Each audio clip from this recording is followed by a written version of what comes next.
Thanks for joining us tonight at 6. I'm Maria Lizignoli.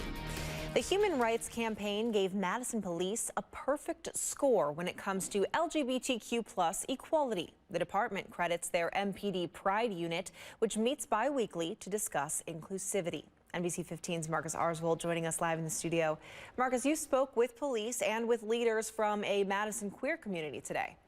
Maria, the community leader I spoke with is glad MPD Pride exists, but would like to see more examples of how the department specifically protects queer people.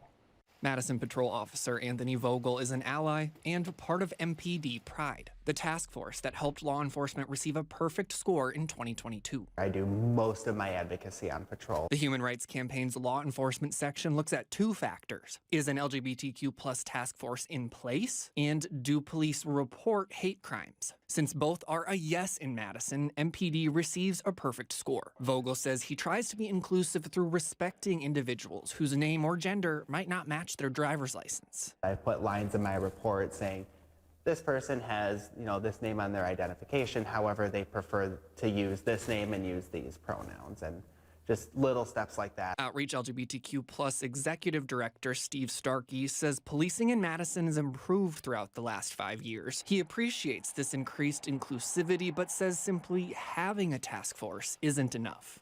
That doesn't say whether they're active or how well they're doing or what their goals are. It just records whether we have one or not. Starkey wants to see more specifics on how MPD protects who he says is most vulnerable in the queer community, transgender individuals. They get harassed on the buses, that they get harassed in public if they go into a restaurant or whatever. Officer Vogel says even with a perfect score from HRC, MPD Pride will continue to try and do more. I don't think we should ever stop trying to build those bridges, because when we build bridges, that's what puts our community together. That's what allows us to solve crimes. It's what keeps us whole as a community.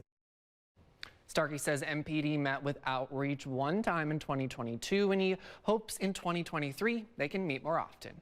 Live in the studio, Marcus Arsvold, NBC 15.